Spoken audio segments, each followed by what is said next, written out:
Our biggest strength is our investors because they're the ones that really fuel the projects in the marketplace. And the other side of that, it's a lot like any marketplace you want to scale. It's very difficult to find the right balance of not wasting either one's time. But the acquisitions fuels more investors joining. You're listening to the Real Returns podcast, where we learn how real investments can make a real impact. Join your hosts, Andrew and Dan, as they share stories and interview business leaders on how real estate and other forms of investment can create meaningful change for individuals and communities around the world. All right, welcome back to another episode of the Real Returns podcast. I'm your host, Andrew Reichert. I've got with me my co-host, Dan Croce. Dan, what's going on over there today? Oh, spring has sprung in Pittsburgh, Pennsylvania, Andrew. We were actually just chatting today. You were saying that the weather is dictating your mood, and that's a good thing these days. We got sunshine and warmth, and it's exciting. In my neighborhood, I've got a trampoline in the backyard, and my house is kind of central to the neighborhood. So this time of year, I get home from work, and there's like 30 kids in my backyard, and I love it. And, I learned my lesson not too long ago on the trampoline that like the first rule of jumping on the trampoline is to jump on it and not through it, because yeah, you went right through it. I made that mistake and I was limping for a couple weeks. But this is kind of a business podcast. We talk about entrepreneurship. And did you know, Andrew, that I recently started a trampoline park in Prague? Oh, I did not know that. Tell me more. But you know what the problem is with this business? What's the problem? The checks keep bouncing. That's so bad. It's not bad. It's good. That's actually a very good joke. That's one of your better ones. The checks keep bouncing. That's very good. Yeah. All right. Anyway, I'm good. It is actually springtime. We are actually doing a lot of trampoline jumping, but we got better things to talk about today. We are joined by Kurt Byers, the head of business development at New Western. Kurt's going to share his perspective on impact investing in the affordable housing market. New Western is a platform, an online marketplace that helps feature properties that need redevelopment and get them in front of investors that want to put capital to work in improving communities. So, Kurt, welcome to the show. Why don't you introduce yourselves to our audience? Yeah, no, I appreciate it. And I will say that was a pretty good joke. So I didn't know where the lead-in was going. You kept me on my toes there. So that was good. Yeah. So Kurt Byers, head of business development here at New Western. As you said, it's a real estate investment marketplace. And we're dealing with about, 90% of our inventory is going to be that single family residential local investor is going to come in, put in a lot of work in it to your typical person wouldn't be able to take the risk or the capital. And really, they're just taking those, bringing it back to the market. My team deals a lot with really any connection with an outside company or something to help our agents do more deals. I'm really kind of at the forefront of those opportunities. And so we're always looking out for more, but we've really lately focused on the kind of the affordable housing space and how we can make a bigger impact there. Yeah, that's awesome. And when you say affordable housing space, what specifically are you talking about? These are single family homes. Are they like a particular price range? What are they? Yeah. So typically single family homes, we have some investors that ask us to look for, 4 to 50 units, very rarely any more than 50, but typically it's single family. And the majority of it is because we're buying inventory that's really distressed. And so it's at that lower affordability band below the median price point. Think of kind of like your starter homes, the family being able to afford a home for the first time. Those types of that kind of inventory in the markets is really where we kind of thrive.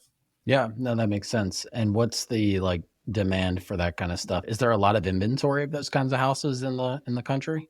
Yeah, so there is, different stats based on how you look at it, but there's about 3 or 4 million vacant homes that are in distress and need repair. And so, you could have an entire community that over time, if you can take those homes and bring it back, you're changing the, kind of the overall vibrancy of it. So the demand is very high, and we just don't think new builds are the full answer. I think you kind of need both in tandem to get us back to where we need to on an inventory level. Yeah, no, that makes sense. And one of the things we like to talk about on the show is just the impact of our investments. So how do your investors think about them purchasing maybe these vacant homes, turning them around, getting them performing again? How does that impact the community? How do they think about impact? Yeah. So one thing I think they get to think about is they're kind of revitalizing the areas most of them live in. And there is a benefit of people who do it really well get to make money on it. But you're also raising the overall standard of that community. And then you're able to really go in, get homes at a really deep discount just because they need so much work. And because the investors have kind of that expertise, they can rehab it at a cost that you or I couldn't go hire someone to do. So that's why they're able to bring it back to the market at such a lower level, because they're bringing these homes back 20% lower than the median price point because they're able to get the discount. They can do the work at an efficient and cost effective way and then bring it back to the market. And they don't have to worry about trying to get top dollar because they already have 5 more flips ready and they're already working on their next. So they're just able to kind of churn them out and get that inventory back to the open market. Yeah. And then they sell them to, is it often like a first-time home buyer type Very person? typically, yeah. Yeah. Because there's so much demand for that turnkey home. And so when we're bringing them back like a nicely flipped house in that kind of lower affordability band, a lot of times it is first-time home buyers looking for that 3-bedroom, 2-bath compared to maybe a new build that's, 3,500 square feet. Kurt, are there certain parts of the country where there's more of these types of, vacant homes that need capital reinvestment, or where is your company focusing their attention? We tend to focus where there's a lot of real estate investors, but some of the markets where we see a lot of that older inventory. I mean, if you think of like a Boston or a Philly, there's a lot of old inventory that hasn't really been kept up enough to even be safe. And so some of that is just kind of out there waiting for someone to take a chance on it. But then you have kind of that 1970s to 2000s era where it was just never touched. It was lived in. And then, maybe someone inherited it or whatever. But the newer inventory that's still kind of distressed is pretty much everywhere. But the older homes where you really see a, $150,000 rehab can be some of those like typical cities you'd think of in the Northeast. And your platform, does it cover the entire country, or how do you get investors from these various markets? Yeah, so we're in about 40 markets across the country. We're not like in New York or Seattle, but we're in a ton of the other kind of hotspot areas. And the main way we get investors is, well, one, we are the largest real estate investment marketplace. So we kind of have a word of mouth, but we have about 600-700 agents that are actively working in their markets, kind of boots on the ground, trying to find opportunities for people. And so, they're reaching out or being reached out to quite often by local investors in different markets. So that's typically how we find them. Can you explain just kind of like the mechanics of how a deal works, like from the investor's perspective? And I imagine capital, as is the case in real estate, often capital is a big part of the name of the game. If there was unlimited resources, anybody could get in there and throw a few bucks at a house and turn it around. And that sounds great in concept, but I'm sure it's harder than that. So how's a deal work? Yeah, so essentially they would go on our marketplace or work with one of our agents, and they would find an inventory or a property from the inventory that they like, whether that's, right inside their neighborhood or within their city or market. They would close on the property. And to close on a property from New Western, you have to have cash, hard money, or private money. So we don't do like your typical financing, mainly because most of the homes we sell would never qualify for financing because it needs roof, foundation, all that. And so, we own a company called Sherman Bridge, which is basically a marketplace of lenders. And all those lenders have kind of pre-vetted the types of opportunities we do, and they specialize in closing quickly or large rehabs. And so really, as an investor, you have to basically be ready with the plan of what you think for the rehab cost and your plan with the investment overall. And then, all of them, there's very few that do all cash. I mean, there are a ton of people that do all cash, but the vast landscape of people are using hard money, putting down some cash down, some capital down, but then using hard money. And if they're going to rent it, they do a bridge loan where they refinance into a longer term loan after the fix and flip portion or the fixing the house portion. But that's typically what we see is, someone either using cash, hard money, or hard money instead of all cash so they could do 5 homes at once. And what's the percentage of folks who are kind of selling immediately, the fix and flip, versus folks renting it out? I assume it's much higher percentage folks that just sell it. Yeah, especially with the higher mortgage rates right now. So I think it's somewhere around 65% are flipping them, within 3 to 6 months after they rehab it. If you were to look at a really low mortgage interest rate year, it's probably more closer to 50-50, but right now it tends to be fix and flip heavy. Are buyers buying kind of sight unseen from this online marketplace, or do they have an opportunity to go and do some kind of inspection or due diligence, or how does that work? Yeah, so we very rarely do sight unseen. We actually almost always require that the investor sees it because we don't want you making a decision, based on, obviously we have a lot of photos because we always go to the house and get photos and estimate kind of what the cost will be. But then we really like to walk it with the investor and make sure it's what they're looking for, that the project is going to be what they want to take on. And so, yeah, they typically always have to walk it and kind of do their own due diligence on it just to make sure it's the property they're looking for. Yeah, that makes sense. Can you talk a little bit about, put your investor hat on and tell me a little bit about how you think of investor perceptions in the industry and impact from an investor standpoint? Because I'm sure some people look at this and they say, wow, this is just, investors getting rich at the expense of homeowners or whomever. How do you, how do you think about that?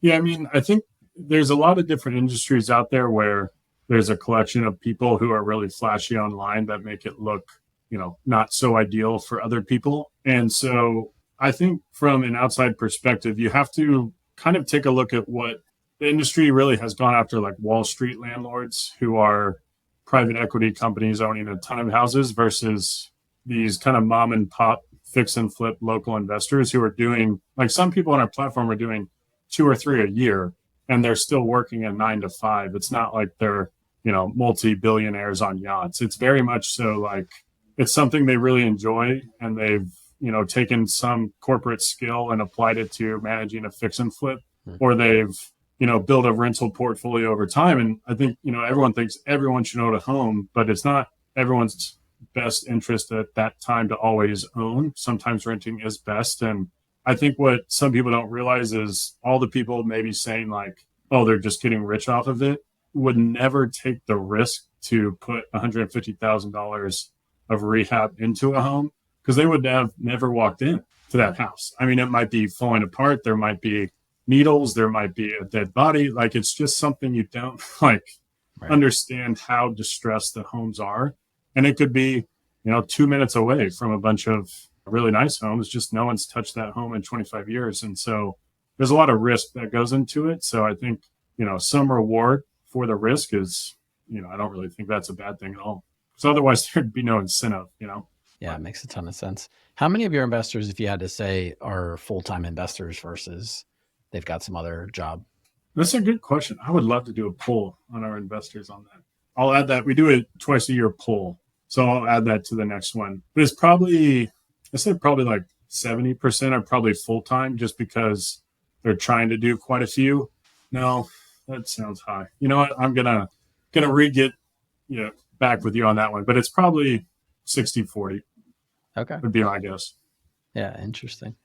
Kurt, as a marketplace, I think one of the things that is interesting in those kinds of businesses is you're always managing the supply demand dynamic, and ideally you've got a good balance. So I guess in your world, that's you need to have homes on the one hand, and then you need to have investors that are willing and capable of jumping in and taking on the projects. Well, what's typically that balancing act like? And at a given time, do you tend, I guess it would be kind of cyclical probably with some economic cycles, but like, what are you usually having to spend more time building up? Is it the inventory of homes or is it the investor network?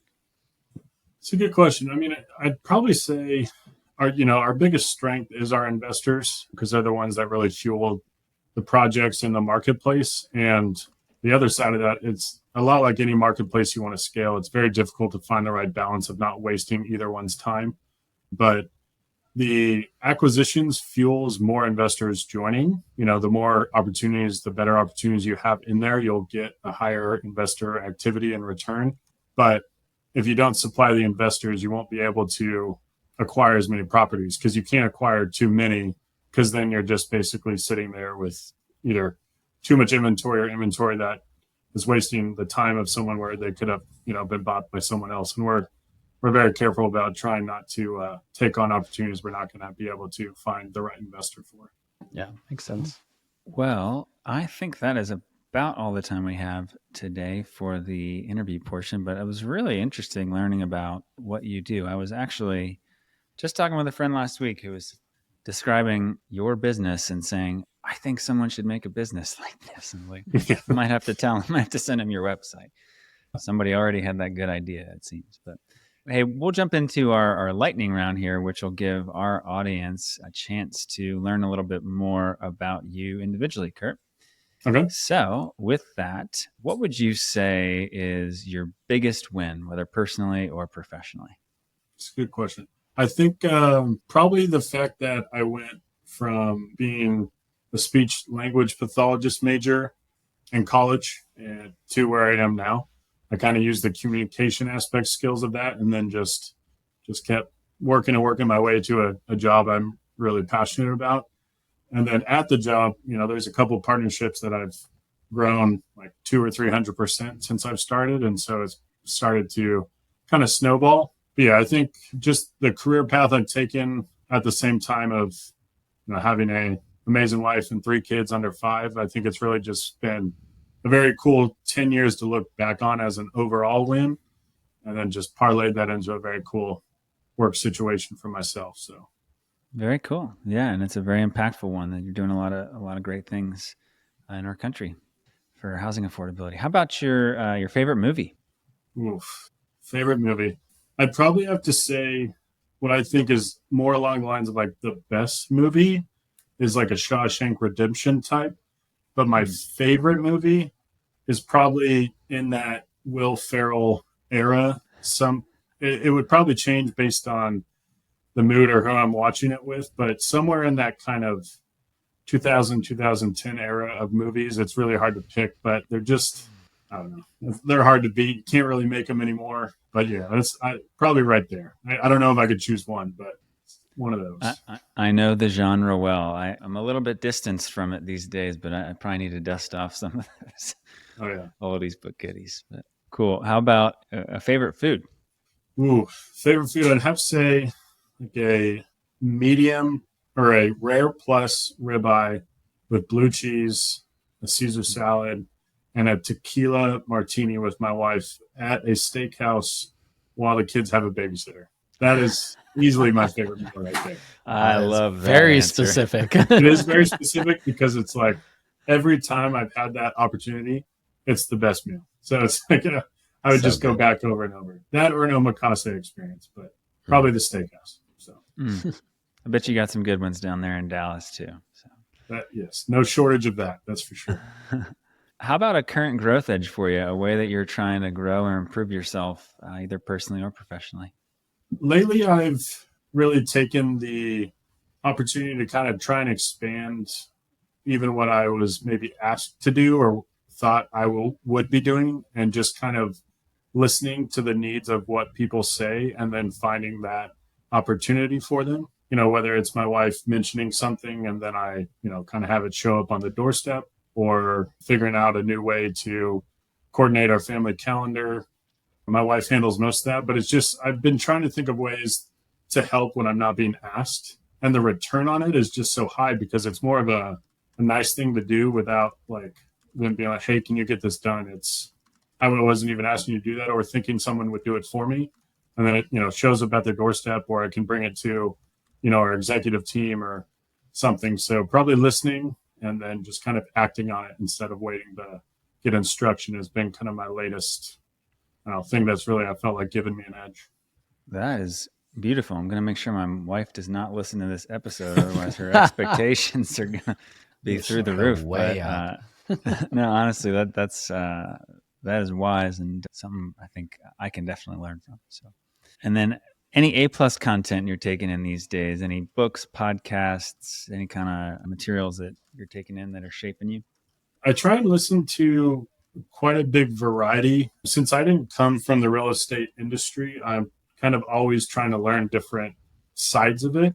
And some I've done recently, which has been pretty cool, is I've had the opportunity to work with some government relations and like PAC committees. And so, not coming from anything policy driven or real estate and having to lead conversations in both of those using like Notebook LM or one of those. Basically, I just upload all the bills or policies that I'm going to be talking about, and then it like creates basically a study sheet for you, or it like generates like a fake podcast. And so I try to kind of alternate between people already really good in the real estate industry, like a podcast like this, or something in real estate investing, and then something in wholesaling, and then something for real estate agents. And then I kind of just rotate them all so that I'm getting every sector and every part of it.